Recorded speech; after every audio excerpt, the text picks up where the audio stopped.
엄마, 혹시 연락 안 되면 이웃 김 여사님께 도움 좀 청해요. 여행 중에는 통화가 잘 안 될 수도 있어요. 가족이 여행을 떠난 바로 그날, 어머니는 집안에서 홀로 쓰러져 있었습니다. 하지만 아무도 돌아오지 않았고 전화도 받아주는 사람은 없었죠. 이웃이 이상함을 느껴 도움을 요청하자 경찰이 확인한 건 믿기 힘든 장면이었습니다. 가족이 떠난 지 단 10분 후, 문 앞에 낯선 남자가 서 있었던 겁니다.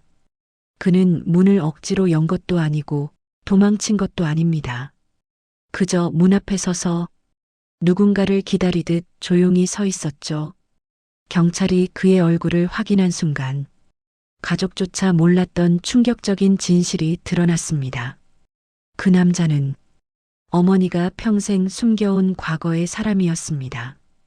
그리고 그날 문 앞에 선 이유는 여러분이 생각하는 그런 이유가 아니었습니다.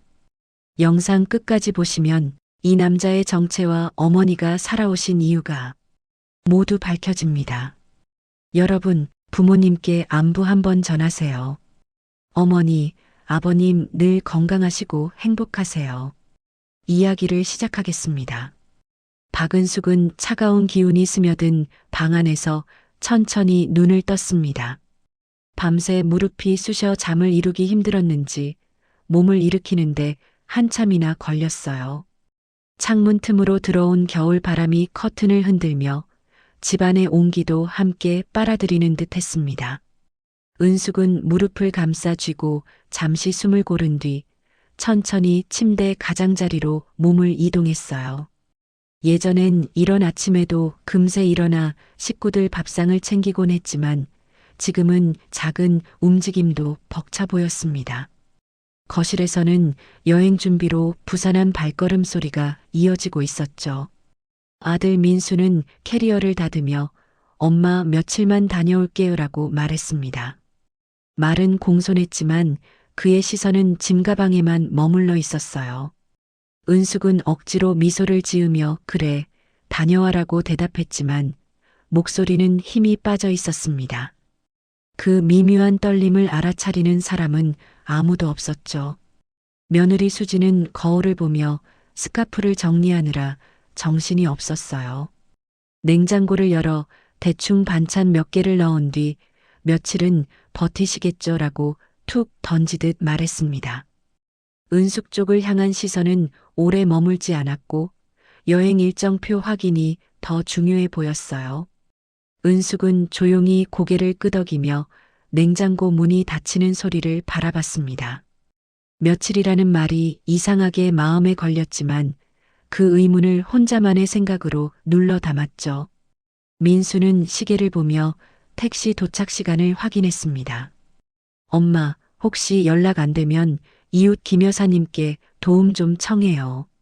여행 중에는 통화가 잘 안 될 수도 있어요.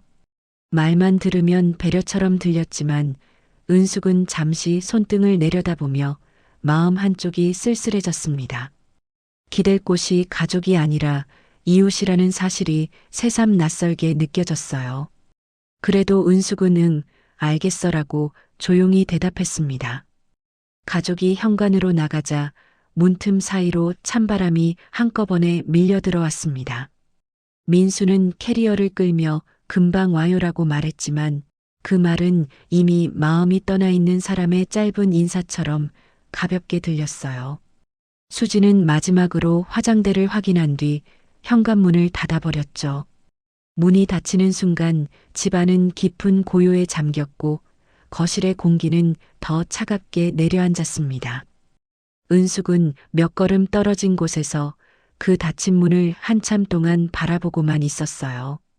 겨울 햇살이 비스듬히 들어온 거실에서 은숙은 천천히 숨을 내쉬었습니다. 다리가 저릿해지며 힘이 풀렸고 서 있던 몸도 흔들렸어요. 벽을 짚고 천천히 식탁 쪽으로 이동했지만 몇 걸음마다 숨이 차올라 잠시 멈춰야 했습니다. 식탁 위에는 이웃 김 여사가 전해준 귤 봉지가 놓여 있었고 은숙은 봉지를 살며시 쓰다듬었죠. 참 고마운 분이에요 라고 혼잣말을 했지만 목소리가 거의 들리지 않았습니다. 은숙은 창가로 걸어가려 했지만 갑작스러운 어지럼증이 밀려오며 창틀에 몸을 기대게 되었어요. 손끝이 저릿해지고 시야가 흐려져 창밖의 풍경이 물결처럼 흔들렸습니다. 누군가에게 연락해야겠다는 생각이 스쳤지만 아들과 며느리에게 짐이 되고 싶지 않다는 마음이 더 앞섰습니다. 거실 온도는 점점 낮아졌고 숨 쉬는 소리는 얇아지고 있었죠. 은숙은 중심을 잡으려 했으나 다리가 휘청이며 더 이상 버티지 못했습니다. 결국 은숙은 차가운 바닥에 천천히 쓰러졌습니다. 바닥에서 전해지는 냉기가 온몸을 타고 스며들었고 손끝은 힘없이 떨렸어요.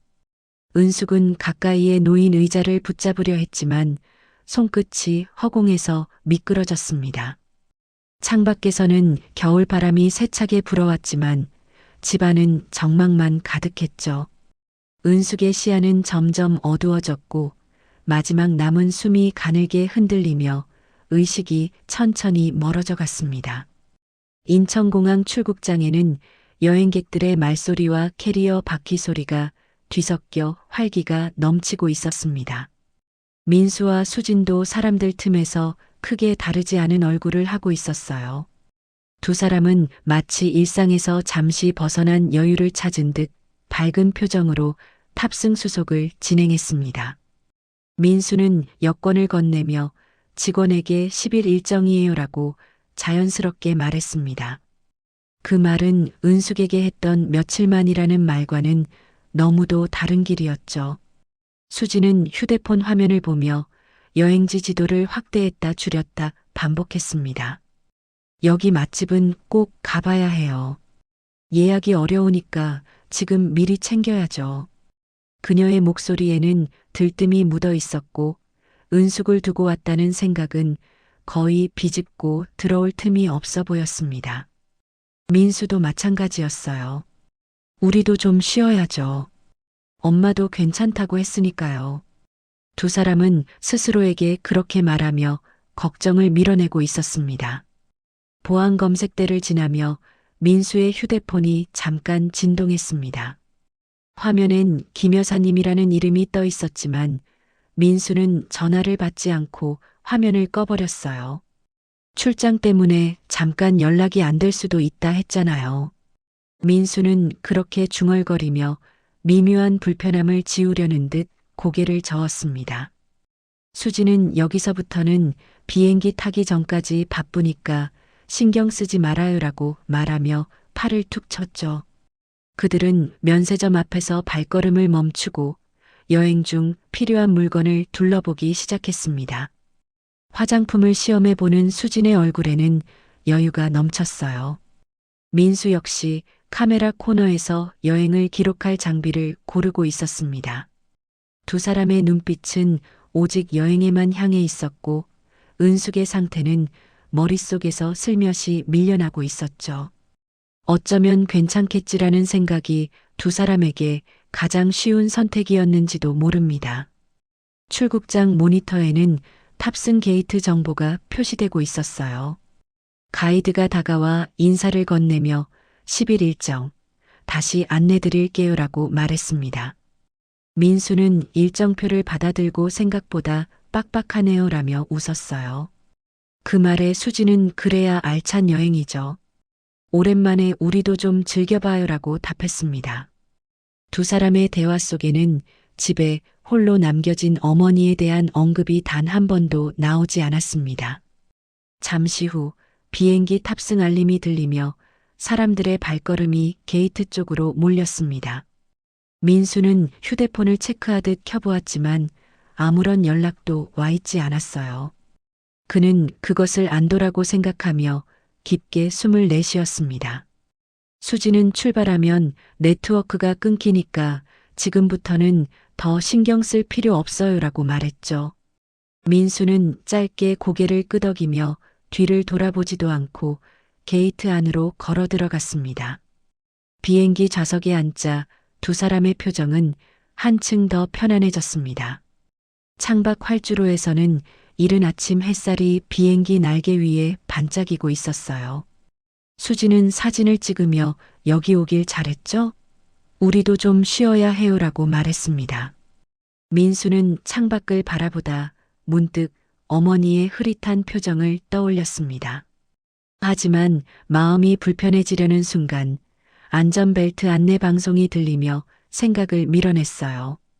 비행기는 천천히 활주로를 달리기 시작했습니다. 민수는 잠시 눈을 감으며 엄마도 괜찮겠죠라고 낮게 속삭였습니다. 그 말은 마치 스스로를 설득하려는 주문처럼 들렸어요.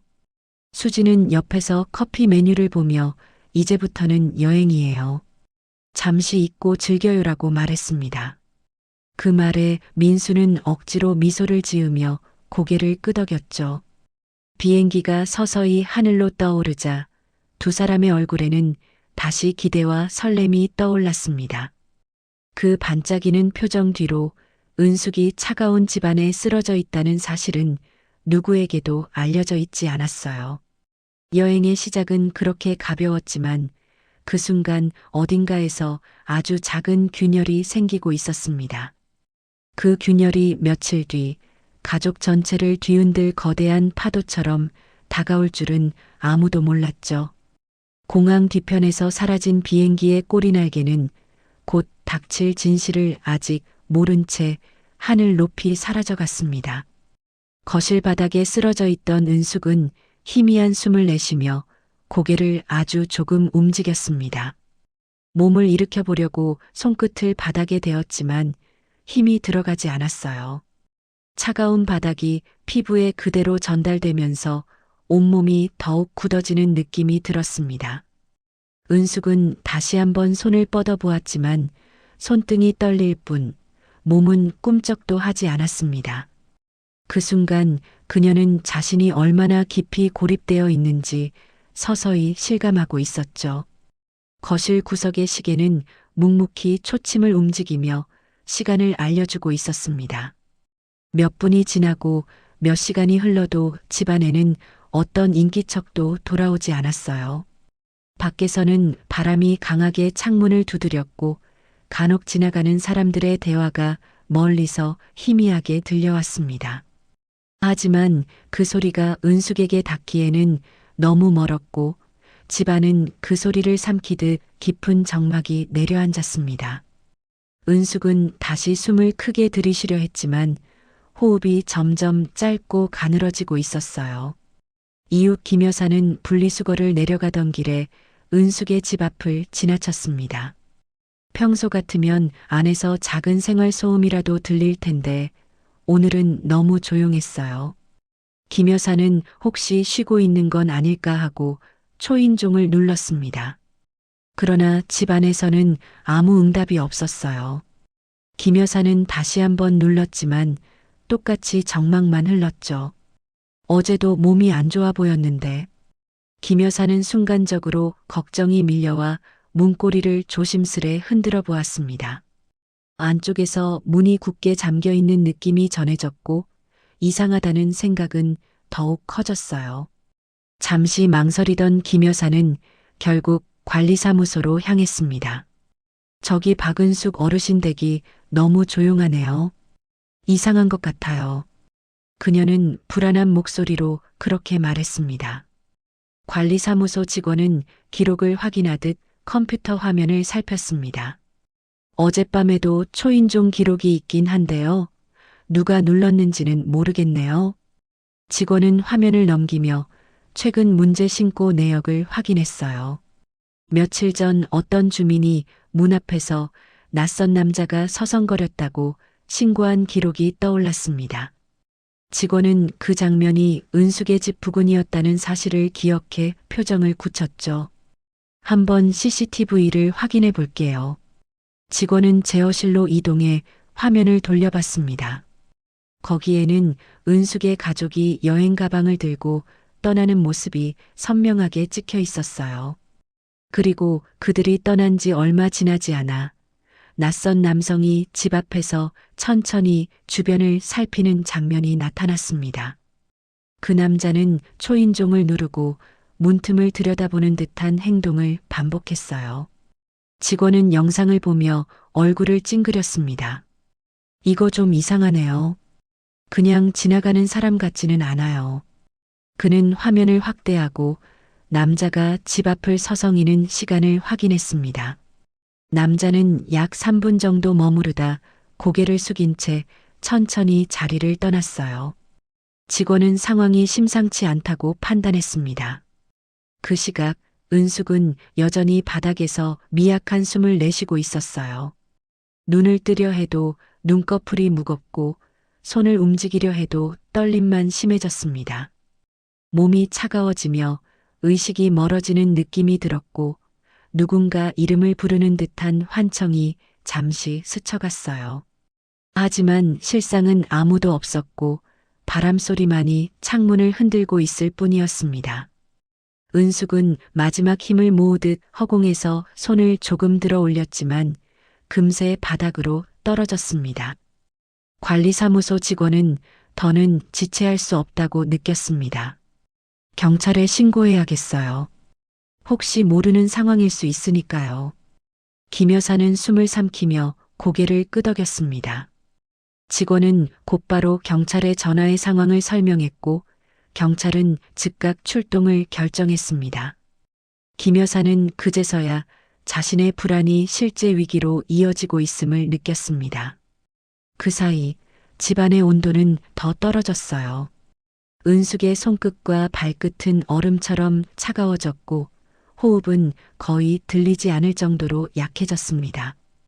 그녀의 두 눈은 반쯤 감긴 채 천장을 흐릿하게 바라보고 있었어요. 몸을 조금만 움직여도 기력이 다 빠져나가는 것처럼 힘들었습니다.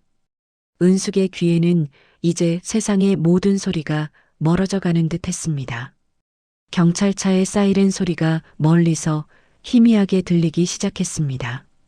고립된 집 안에서는 그 소리가 닿지 않았지만 밖에서는 누군가 분명히 움직이고 있었어요. 관리사무소 직원과 김 여사는 건물 입구에서 서둘러 경찰을 맞이했습니다. 안에 어르신이 계신데 상태가 걱정돼요. 직원은 떨리는 목소리로 다시 상황을 설명했습니다. 경찰은 즉시 현관문 앞에 도착해 문을 두드렸지만 안에서는 어떤 소리도 들리지 않았습니다. 문을 바로 개방해야겠습니다. 경찰 중 한 명이 그렇게 말하며 장비를 꺼냈죠. 문을 열기 위한 준비가 시작되자 김 여사는 두 손을 모은 채 초조하게 발을 동동 굴렀습니다. 모두의 시선은 굳게 닫힌 문으로 향해 있었어요. 그리고 마침내 문이 열리려는 순간 적막한 집안에서 희미한 기척이 들리는 듯 했어요. 그러나 그 소리가 생명의 신호인지 마지막 울림인지 아무도 알지 못했습니다.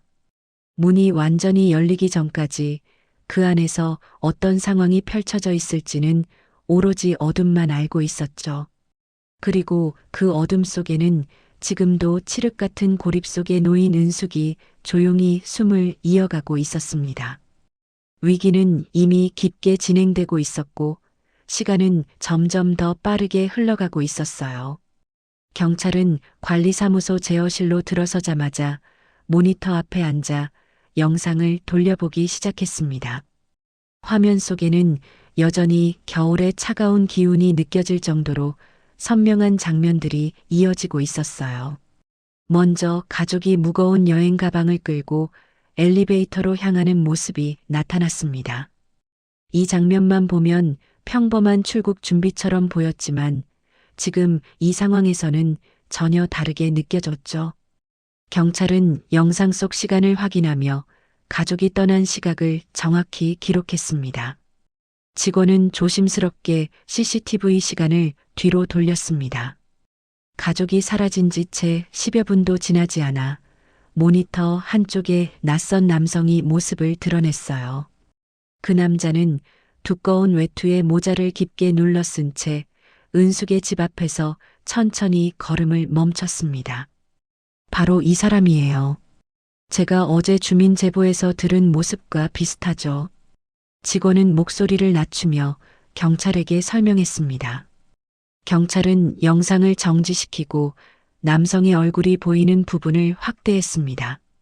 조도가 낮은 복도였지만 화면에는 거칠게 늙은 얼굴과 날카로운 눈매가 희미하게 드러났어요. 남자는 초인종을 한번 누르고 문틈을 들여다보려는 듯 몸을 약간 숙였습니다. 그 행동이 단순한 방문인지 혹은 의도를 가진 접근인지 판단하기 어려웠습니다. 경찰은 한동안 화면을 바라보다 이 행동 보통은 아니에요라고 조용히 말했습니다. 남자는 자리에서 쉽게 움직이지 않았습니다. 손을 한번 주머니에 넣었다가 다시 꺼내고 주변을 살피듯 고개를 좌우로 돌렸어요. 경찰은 그런 장면 하나하나를 놓치지 않으며 기록했습니다. 여기서 봐요. 문손잡이를 아주 살짝 만지죠. 이건 그냥 지나가는 사람 행동이 아니에요. 경찰은 직원에게 그렇게 말하며 다른 각도의 화면도 돌려봤습니다. 영상을 넘기자 남자는 집 앞에서 약 3분 정도 머무른 뒤 천천히 뒤돌아 사라졌습니다. 하지만 떠나는 순간에도 남자는 뒤를 한 번 더 돌아봤어요. 그 짧은 시선이 어떤 의미인지 아무도 알 수 없었고 영상은 곧 끊겼습니다. 직원은 의자 등받이에 몸을 기대며 긴 숨을 내쉬었습니다. 저 사람이 누군지 아무 기록에도 없었어요. 진짜 이상해요. 라고 떨리는 목소리로 말했죠. 경찰은 다시 영상 초점을 조정하며 전체 사건 흐름을 분석하기 시작했습니다. 먼저 가족이 떠난 직후에 바로 이 남자가 나타났어요. 이것부터가 우연치곤 이상하죠. 경찰은 종이에 시간 간격을 적어가며 말했다. 직원도 고개를 끄덕이며 정확히 떠난 지 12분 뒤에 나타났네요라고 덧붙였습니다. 시간의 간격은 누군가 계획적으로 움직일 때 흔히 나타나는 특징처럼 보였어요. 경찰은 다른 CCTV도 확인해 보기로 했습니다. 엘리베이터 앞, 주차장 입구, 건물 외부 카메라까지 모두 확인했어요. 외부 카메라에서는 남성이 건물 주변을 한 바퀴 도는 모습이 찍혀 있었죠. 그는 마치 누군가를 기다리는 사람처럼 계속 주변을 서성였습니다. 이건 단순한 방문이 아니라 분명 무언가 목적이 있어 보여요. 경찰은 그렇게 중얼거리며 깊은 의심을 품었습니다. 한편 관리사무소에는 또 다른 주민의 신고 기록이 떠올랐습니다. 며칠 전 옆동 주민이 같은 남자가 우리 동에서도 서성였다고 말했던 기록이었어요. 그 신고에 따르면 남성은 아파트 주소표를 유심히 보거나 복도 CCTV 방향을 확인하는 행동도 했다고 합니다. 경찰은 즉시 그 신고와 현재 장면을 연결하기 시작했어요. 점점 더 의문이 커지며 사건의 범위도 넓어지고 있었습니다. 이때 직원이 갑자기 화면을 멈추고 말했다. 잠깐만요. 여기 보세요. 이 장면 어딘가 익숙해요. 그는 화면 속 남자의 옆모습을 가리켰습니다. 예전에 이 아파트에 사시던 분하고 비슷한 것 같아요. 꽤 오래전 일이지만 직원의 말에 경찰은 새로운 가능성을 떠올렸습니다. 경찰은 즉시 관리사무소의 과거 입주 기록과 주민 민원 기록을 요청했습니다. 직원은 오래된 파일을 뒤적이며 여러 문서를 꺼냈어요. 여기 보세요. 이름은 정해철 씨네요. 아내와 아들이 있었는데 오래전에 이사를 했다고 적혀 있어요. 경찰은 그 문서의 내용을 읽으며 눈빛이 조금 흔들렸습니다. 이 사람 혹시 박은숙 어르신과 관계가 있는 건가요? 직원은 기억을 더듬으며 말했다. 정확하진 않은데요. 예전에 박은숙 어르신 댁에서 좀 안 좋은 일이 있었다고 들었어요. 남편분이 집을 떠났다나 뭐라나. 경찰은 그 말을 듣는 순간 영상 속 남자의 행동이 조금 다른 의미로 다가오기 시작했습니다. 남성의 얼굴에서 느껴지는 어색한 익숙함, 집 앞에서 한참 머문 이후 모든 조각이 다른 방향으로 맞춰지고 있었어요. 이건 단순한 침입 가능성뿐 아니라 가족관계 문제일 수도 있겠네요. 그 순간 경찰 무전기에서 구조 요청 절차가 완료되었다는 연락이 들어왔습니다. 현관문 개방 준비 끝났습니다. 바로 들어가겠습니다. 제어실은 순식간에 긴장감이 감돌았어요. 경찰과 직원 모두 화면을 보며 자리에서 일어났습니다. 남자의 정체를 밝히기 위해서는 집 안 상황을 먼저 확인해야 했죠. 경찰은 모니터로 마지막으로 남자의 얼굴을 확대해 보았습니다. 그 남자가 남긴 미묘한 눈빛, 오래된 상처 같은 표정이 스크린 속에서 희미하게 남아 있었어요. 직원은 숨을 삼키며 조용히 중얼거렸습니다. 저 사람이 왜 다시 나타난 걸까요? 경찰은 대답 대신 긴 호흡을 내쉬며 현장으로 향했습니다. 문제는 이제 더 이상 CCTV 화면 안에서만 머무르지 않았습니다. 실제 진실은 바로 그 문 너머 쓰러져 있는 은숙과 함께 숨겨져 있었어요. 그리고 경찰은 그 진실을 확인하기 위해 조용히 걸음을 재촉했습니다. 복도에 울리는 발소리는 점점 긴박해졌고 사건은 이제 완전히 새로운 국면으로 접어들고 있었어요. 문 앞에서 기다리는 사람들 모두가 곧 밝혀질 진실이 무엇인지 알지 못한 채 숨을 고르고 있었습니다. 문이 강제로 열리는 순간 차가운 공기가 한꺼번에 바깥으로 밀려나왔습니다. 경찰 2명은 손전등을 켜고 조심스레 집 안으로 들어섰어요. 그들은 현관에서 발자국을 최소화하려 천천히 걸음을 옮겼습니다. 거실 한가운데 바닥에는 은숙이 희미한 숨을 내쉬며 쓰러져 있었어요. 손끝은 새하얗게 굳어 있었고 입술도 차갑게 변해 있었습니다. 여기요.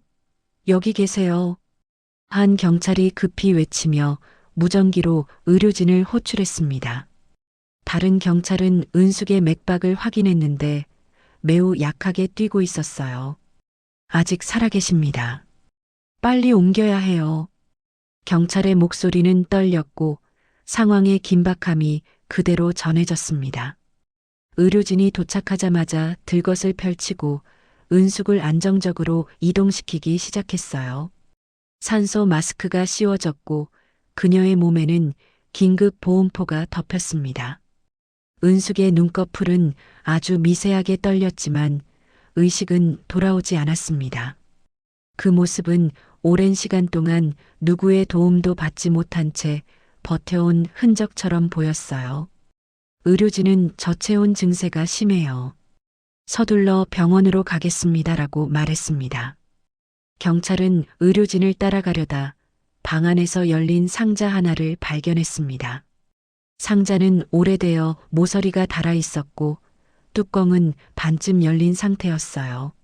안에는 낡은 종이 사진과 오래된 문서들이 어지럽게 쌓여 있었습니다. 경찰은 장갑을 낀 손으로 천천히 한 장을 들어 올렸습니다. 사진 속에는 젊은 시절의 은숙과 한 남자가 어깨를 맞대고 서 있었죠. 이 사람 CCTV에 나온 남자 아니에요? 관리사무소 직원은 사진을 본 순간 놀란 목소리로 말했습니다. 경찰은 사진과 CCTV 속 인물을 번갈아 보며 표정을 굳혔어요. 사진 속 남자의 이목구비는 확실히 영상 속에서 서성이던 남자와 닮아 있었습니다. 경찰은 상황의 무게를 느끼며 문서들을 하나씩 확인하기 시작했어요. 문서 묶음에는 오래된 혼인관계 증명서가 포함되어 있었습니다. 이름란에는 정해철이라는 이름이 적혀 있었고 배우자 이름에는 박은숙이 기록되어 있었어요. 관리사무소 직원은 작은 숨을 들이쉬며 옛날에 이런 이야기가 있었던 것 같아요라고 말을 잇지 못했습니다. 경찰은 문서를 들고 주변을 살폈는데 이 상자는 오랫동안 숨겨져 있었던 듯한 느낌을 줬습니다. 가족이 이 사실을 알고 있을까요? 경찰은 낮게 중얼거렸지만 누구도 대답하지 못했어요. 한 경찰이 거실의 다른 부분을 조사하던 중 바닥에 떨어진 메모 조각을 발견했습니다. 그 메모에는 날짜와 짧은 문장이 적혀 있었어요. 다시 만나야겠다. 늦기 전에. 필체는 다소 흐릿했지만 여기 적힌 내용이 단순한 감상이 아니라 어떤 결심처럼 느껴졌습니다. 정해철 씨가 최근에 은숙 어르신을 찾았던 게 확실해요. 경찰이 말했습니다. 다른 경찰은 현관 주변을 살피다가 신발장 위에 먼지가 덮인 오래된 봉투를 발견했습니다. 봉투 안에는 정해철이라는 이름으로 된 병원 영수증과 진료 기록이 들어 있었어요. 기록을 따라가 보니 최근 몇 달 동안 정해철이 심각한 지병을 앓고 있다는 정보를 확인할 수 있었죠. 혹시 상태가 나빠지면서 마지막으로 찾아온 건 아닐까요? 관리사무소 직원은 조심스레 그렇게 말했습니다. 경찰은 상황을 종합하며 점점 복잡한 표정을 지었습니다. 남자의 행동이 이상해 보였던 이유는 범죄 의도가 아니라 오히려 어떤 감정이나 사연 때문일지도 모른다는 가능성이 떠오른 거죠. CCTV 속 그가 문틈을 오래 들여다보던 장면도 불안감이나 망설임으로 보이기 시작했습니다. 더구나 가족이 출국한 직후에 나타난 것도 단순한 우연이 아닐 수 있었어요. 경찰은 이제 이 남자를 찾는 게 가장 중요해요라고 결론 내렸습니다. 이웃들은 복도를 지나다가 구조 상황을 들으며 놀란 표정을 지었습니다. 아니, 어르신이 저 안에서 혼자 계셨다니 믿기지가 않네요. 며느리도 그렇고 아들도 그렇고 왜 혼자 두고 간 걸까요? 수군거림은 금세 걱정과 안타까움으로 번졌습니다. 그들의 목소리는 복도에 울려 퍼졌고 경찰은 조용히 정리를 요청했어요. 바깥에서는 구급차의 시동이 걸리고 은숙이 병원으로 이송될 준비가 끝났습니다. 경찰은 들것에 실린 은숙을 보며 잠시 눈을 떼지 못했습니다. 그녀의 얼굴은 창백했지만 미약하게라도 생명이 붙어 있는 것이 다행처럼 느껴졌어요. 관리사무소 직원은 손을 모으고 부디 괜찮으셔야 할 텐데요 라고 기도하듯 말했습니다. 그리고 구급차가 사이렌을 울리며 서서히 멀어졌습니다. 남겨진 경찰들은 다시 집 안으로 돌아와 조사를 이어갔습니다. 이제 이 사건은 단순한 고립사고가 아니라 오랫동안 묻혀있던 가족의 진실을 드러내는 시작점이 되었어요. 정해철이라는 이름, 오래된 사진, 삼켜진 사연들. 경찰은 이 모든 퍼즐을 맞추기 위해 조심스레 다음 단계를 준비했습니다. 그리고 그 순간 모두가 느끼고 있었어요. 이 사건은 이제 단순한 구조 현장을 넘어 가족의 깊은 과거를 건드리기 시작했다는 사실을요. 해외 호텔 로비는 따뜻한 조명 아래에서 느긋한 분위기를 풍기고 있었어요. 민수와 수지는 체크인을 마치고 로비 소파에 앉아 가이드가 주는 일정표를 정리하고 있었습니다. 길고 피곤한 비행을 마쳤다는 안도감이 두 사람 얼굴에 묻어 있었죠. 수지는 여기 진짜 좋네요. 일단 쉬고 나서 바로 투어 가야죠. 라며 들뜬 목소리로 말했습니다. 민수도 고개를 끄덕이며 그래요. 이번엔 제대로 쉬어봅시다라고 답했어요. 그때 민수의 휴대폰이 진동했습니다. 알림창에는 국제전화 한 통이 떠 있었어요. 처음에는 호텔 안내 전화인 줄 알고 넘기려 했지만 발신 번호가 한국병원이라는 문구를 보여주고 있었죠. 민수는 순간 얼굴이 굳어졌습니다. 그는 천천히 전화를 받으며 네, 민수입니다라고 낮게 말했어요. 전화기 너머에서 들려오는 의료진의 목소리는 급했고 상황을 신속히 전달하고 있었습니다. 어머님이 위중한 상태로 병원에 이송됐습니다. 지금 보호자분 연락이 필요해요. 민수의 손이 떨렸고 숨이 거칠게 들이켜졌습니다. 예, 어머니가요? 갑자기 어떻게 된 건데요? 민수는 당황스러운 목소리로 연달아 질문을 던졌어요. 의료진은 은숙이 집안에서 쓰러져 있었다는 사실만 간단히 알렸습니다. 그리고 현재는 응급 치료 중이며 지속적인 관찰이 필요하다고 했죠. 가능하면 빨리 한국으로 오셔야 합니다. 동의해야 할 절차도 많아요. 전화가 끝나는 순간 민수는 손에서 힘이 빠져 휴대폰을 떨어뜨릴 뻔했습니다. 그의 얼굴은 금세 창백해졌어요. 수지는 민수의 표정을 보고 심상치 않다는 걸 알아차렸습니다. 무슨 일이에요? 누구예요? 민수는 떨리는 목소리로 대답했습니다. 엄마가 쓰러졌대요. 지금 병원에 계시대요. 그 말을 듣는 순간 수진의 얼굴에도 충격이 번졌습니다. 하지만 그 충격은 오래가지 않았습니다. 수진의 눈동자에는 불안과 계산이 동시에 스쳤어요. 지금 당장 돌아가야 하나요? 근데 오늘부터 일정이 시작되는데. 그녀의 말은 스스로도 죄책감을 느끼는 듯 약간 흔들렸지만 목소리는 분명했습니다. 민수는 그 말을 들은 순간 더욱 혼란스러워졌어요. 지금 한국 가면 일정 다 취소해야 해요. 위약금도 클 텐데. 수진이 조심스레 말하자 민수는 고개를 감싸쥐었습니다. 그게 중요한 게 아니죠. 엄마가 혼자 계셨다는데. 민수의 목소리는 떨렸고 마음속 깊은 죄책감이 밀려들기 시작했어요. 그러나 그 죄책감을 인정하는 것이 더 두려운 듯 말을 쉽게 잇지 못했습니다. 잠시 침묵이 흐른 뒤 수진이 휴대폰을 꺼내 검색을 시작했습니다. 우리 오늘 돌아가려면 항공권이 있을지 알아볼게요. 하지만 검색 결과는 대부분 매진이었고 남아있는 좌석은 비정상적으로 비싼 가격이었어요. 수지는 화면을 보며 난감한 표정을 지었습니다. 이건 당장 가는 건 거의 불가능하네요. 그때 또 다른 전화가 걸려왔습니다. 이번에는 경찰이었습니다. 민수는 떨리는 손으로 전화를 받았어요. 전화를 건 경찰은 침착하지만 단호한 톤으로 말했습니다. 현재 대개 CCTV 영상과 관련하여 확인해야 할 사항이 있습니다. 귀국하시는 즉시 조사 협조가 필요합니다. 민수는 몸을 굳히며 묻습니다. CCTV요? 무슨 일이죠? 경찰은 자세한 내용은 귀국 후 설명하겠다며 가능한 빨리 돌아오라고만 강조했습니다. 그의 목소리는 사태가 단순하지 않음을 드러내고 있었어요.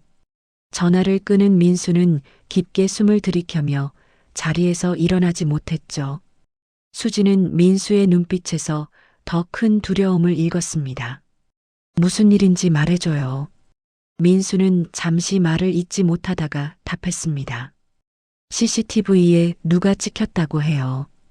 우리 집 앞에서. 그게 뭔지 확인해야 한다고. 그 말에 수진의 얼굴은 불안으로 일그러졌어요. 두 사람은 호텔 로비에서 멍하니 앉아 있었습니다. 여행객들은 밝은 표정으로 사진을 찍고 아이들은 웃으며 뛰어다니고 있었어요. 하지만 그 밝은 풍경 속에서 민수와 수진만은 얼어붙은 섬처럼 고립되어 있었습니다. 민수는 휴대폰을 꼭 쥐고 병원에서 보낸 메시지를 다시 여러 번 읽었어요. 보호자분 도착 시 즉시 연락 바랍니다. 수지는 그 모습을 바라보며 깊은 한숨을 내쉬었습니다. 그래요, 우리 돌아가요. 지금 가는 표가 없으면 경유라도 찾아보고 어떻게든 방법이 있을 거예요. 그녀의 목소리는 이전보다 부드러웠지만 불안한 떨림이 남아 있었죠. 민수는 천천히 고개를 끄덕였습니다. 그래야죠. 지금은 그게 맞아요. 두 사람은 서둘러 가방을 챙겨 호텔 데스크로 향했습니다. 하지만 그들의 걸음은 무겁고 어둡게 가라앉아 있었어요. 방금 전까지만 해도 여행의 시작이라고 웃던 두 사람의 표정은 사라지고 없었습니다. 그 대신 깊은 두려움과 죄책감, 그리고 설명할 수 없는 불길함이 가득했죠. 우린 너무 늦은 건 아니겠죠. 민수는 조용히 그렇게 말하며 호텔 로비를 나섰습니다. 공항으로 향하는 차량을 부르기 전 그는 다시 한번 하늘을 올려다봤어요. 불편한 예감이 자꾸만 가슴속에서 꿈틀거렸습니다. 그 예감은 마치 앞으로 다가올 진실이 평범한 일이 아니라는 것을 알려주는 듯 했어요. 차량 안내 알림이 뜨자 두 사람은 서로를 바라보며 짧게 숨을 내쉬었습니다. 그리고 그들은 결국 호텔을 떠나 한국으로 돌아갈 준비를 시작했죠. 민수와 수진이 한국에 도착했을 때는 이미 밤이 깊어가고 있었습니다. 공항 입국장은 늦은 시각에도 많은 사람들로 붐볐지만 두 사람의 표정은 그 분위기와 전혀 어울리지 않았어요. 민수는 입국장 한쪽 의자에 잠시 앉아 숨을 가다듬었고 수지는 바로 병원 주소를 검색하며 택시를 잡았습니다. 어서 가봐요. 지금 상황을 직접 봐야죠. 수지는 급한 마음에 목소리를 낮추며 말했어요. 병원에 도착하자 심야 특유의 조용함이 복도에 길게 늘어져 있었습니다. 의료진은 은숙의 상태를 간단히 설명했고 위기는 넘겼지만 경과를 지켜봐야 한다고 말했어요. 민수는 어머니가 누워있는 중환자실 창문 앞에서 한참 동안 말을 잇지 못했습니다. 창백한 어머니의 얼굴은 그동안 얼마나 외롭게 버텼는지 말해주는 듯했죠. 민수는 떨리는 손으로 창문을 만지며 낮게 중얼거렸습니다. 엄마, 미안해요. 그 순간 경찰 2명이 복도 끝에서 다가왔습니다. 박민수 씨 맞으시죠? 민수는 놀란 눈으로 고개를 들었고 경찰은 CCTV 관련해서 확인드릴 사항이 있습니다라고 말했어요. 수진도 긴장한 표정으로 뒤따라 섰습니다. 모두 병원 상담실 안으로 자리를 옮겼어요. 자리에 앉자 경찰은 서류철 하나를 꺼내 책상 위에 올렸습니다. 그 안에는 CCTV 속 남성의 얼굴이 인쇄된 사진이 있었어요. 민수는 그 사진을 보는 순간 눈을 크게 떴습니다. 이 사람 누구죠? 민수의 목소리에는 경계와 불안이 섞여 있었어요. 경찰은 잠시 숨을 고르고 사실을 전했습니다. 사진 속 남성은 정해철 씨입니다. 박은숙 어르신의 첫 번째 남편으로 확인됐습니다. 그 말이 떨어지는 순간 민수의 머릿속은 하얘졌어요. 첫 번째요? 무슨 말씀이죠? 아버지는 저희 아버지뿐인데요. 민수는 믿기 어려운 듯 고개를 저었습니다.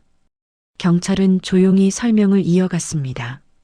정해철 씨는 오래전에 가족을 떠난 뒤 연락이 완전히 끊긴 것으로 보입니다.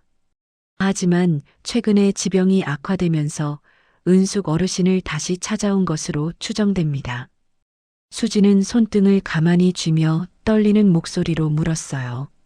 그 말은 그 사람이 시어머니를 찾아온 이유가 다른 뜻이 있었다는 건가요? 경찰은 CCTV 장면을 보여주며 말했다. 그는 집 앞에서 문을 열려고 시도한 흔적이 없습니다.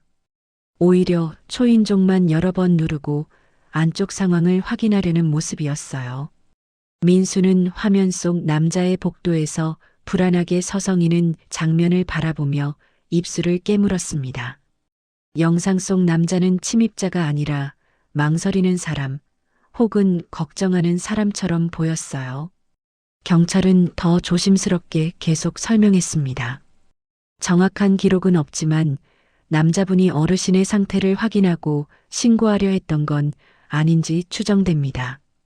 민수는 머리를 감싸며 깊게 숨을 들이켰습니다. 그게 사실이면 왜 이제야 나타난 건데요? 도대체 왜? 그의 목소리는 분노와 혼란 그리고 죄책감이 뒤섞여 있었어요. 경찰은 진정시키듯 조용히 말했습니다. 정해철 씨는 지병이 심각한 상태로 보이고 현재 행방을 찾고 있습니다.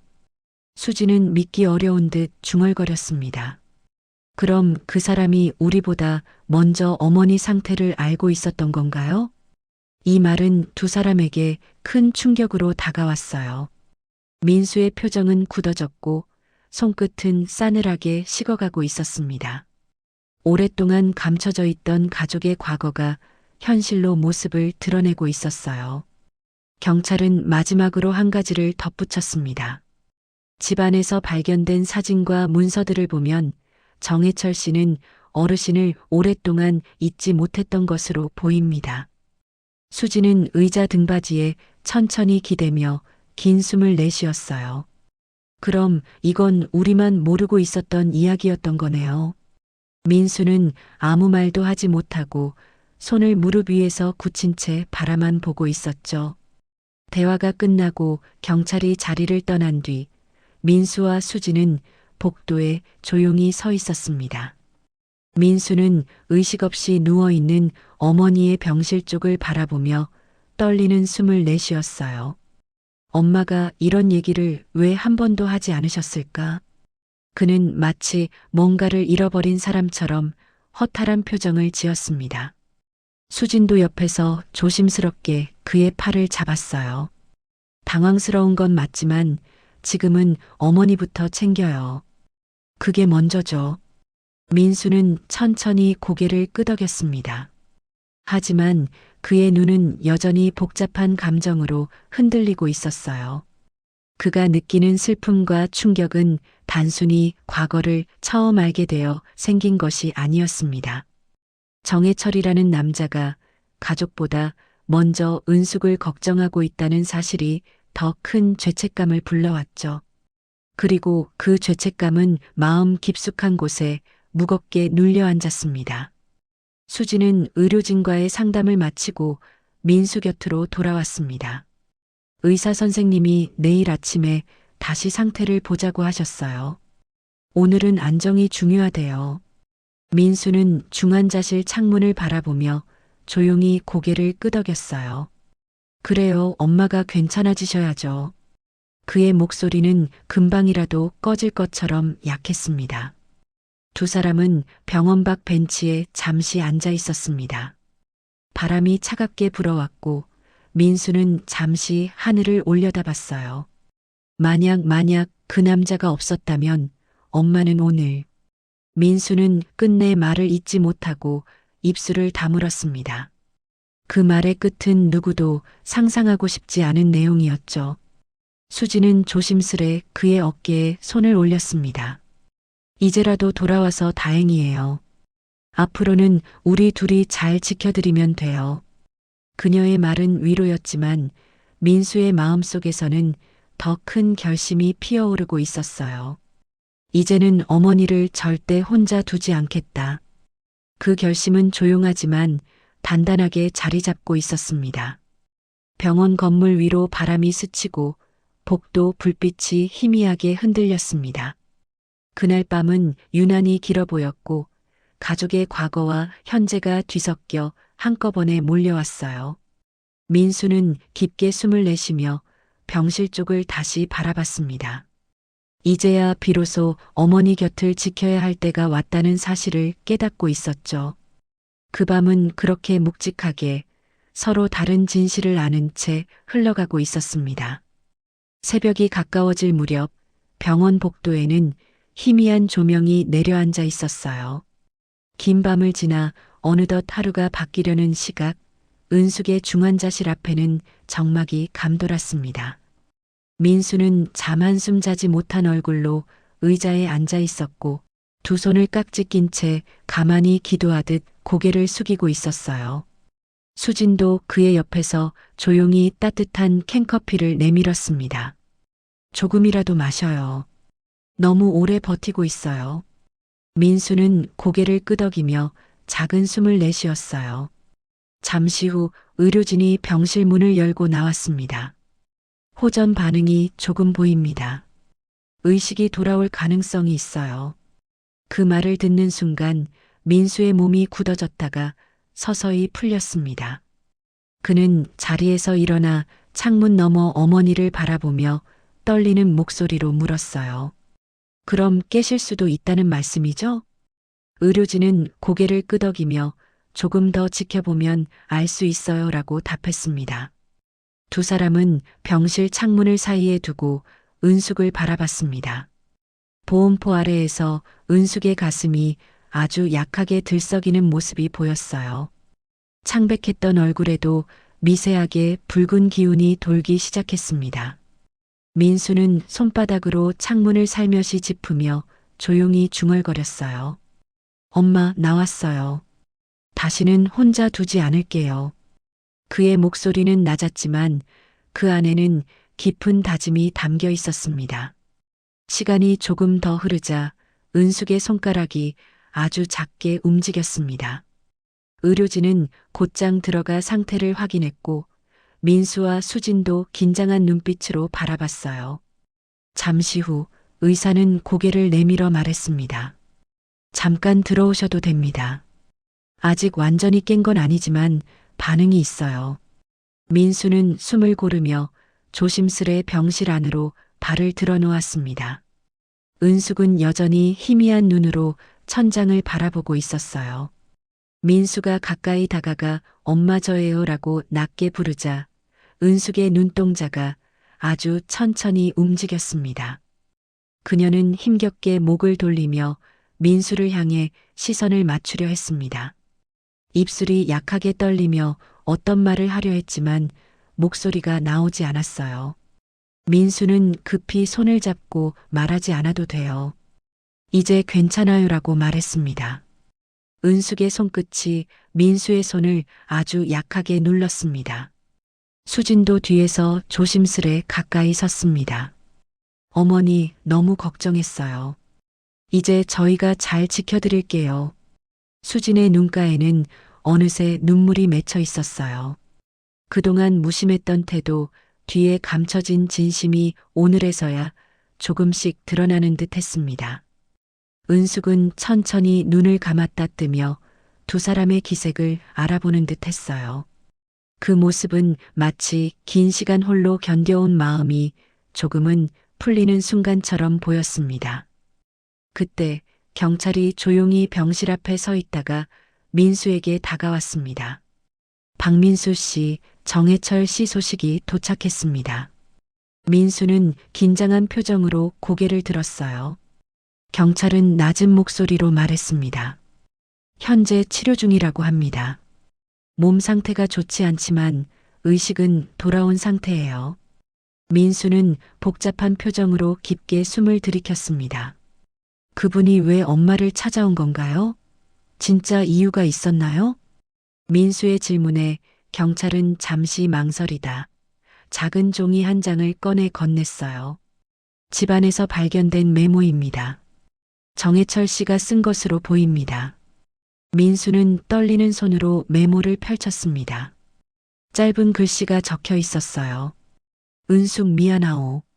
늦었지만 마지막으로 얼굴을 보고 싶었소. 행복하길 바라오. 그리고 아들 잘 살아가게. 민수는 메모를 읽고 난 뒤 눈을 감았습니다. 마음 어딘가 깊은 곳에서 알 수 없는 감정이 올라왔어요. 슬픔과 놀라움, 그리고 설명할 수 없는 짠한 마음이 섞여 있었죠. 수진도 메모를 함께 보며 조용히 입술을 다물었습니다. 그 짧은 글 속에는 오랜 세월 남겨진 후회와 진심이 담겨 있었어요. 민수는 병실 쪽을 돌아보며 작은 목소리로 말했습니다. 엄마, 이런 이야기 왜 한 번도 안 했나요? 하지만 은숙은 그 말이 들리는지 알 수 없었어요. 그녀는 그저 조용히 숨을 고르며 병실 침대 위에서 작게 눈을 감았다 떴다 반복할 뿐이었죠. 민수는 다시 손을 잡고 더는 묻지 않겠다는 듯 고개를 떨구었습니다. 과거의 진실은 어머니가 간직한 채 살아온 삶의 한 부분일 뿐이라는 걸 깨닫고 있었어요. 병원 밖으로 나서자 새벽 공기가 차갑게 폐 속으로 들어왔습니다. 민수는 그 공기를 깊게 들이마시며 어딘가 마음이 조금 가벼워진 듯한 느낌을 받았습니다. 비록 진실은 충격이었지만 적어도 어머니가 다시 숨을 쉴 수 있는 지금이 감사했죠. 수진도 옆에서 조용히 팔을 잡으며 말했습니다. 앞으로는 우리 정말로 잘해야 해요. 민수는 천천히 고개를 끄덕였습니다. 하늘은 새벽빛이 스며들며 아주 옅은 파란색으로 물들고 있었어요. 밤새 가라앉아 있던 병원 주변도 조금씩 밝아지고 있었죠. 은숙의 회복, 정해철의 진심, 그리고 남겨진 가족의 책임. 모든 것이 한꺼번에 찾아왔지만 이제부터는 외면할 수 없었습니다. 민수는 다시 병원 건물을 바라보며 마음속으로 조용히 다짐했어요. 이제 진짜로 엄마 곁을 지킬게요. 그 다짐은 그 어떤 말보다도 진실했고 은숙의 남은 생에 가장 필요한 약속이기도 했어요. 겨울의 찬 공기 속에서 새로운 아침이 단단하게 시작되고 있었고 그 속에서 민수와 수지는 가족의 의미가 무엇인지 비로소 조금씩 깨달아가고 있었죠. 그날의 새벽은 오래도록 두 사람에게 잊히지 않는 순간으로 남게 될 것이었습니다.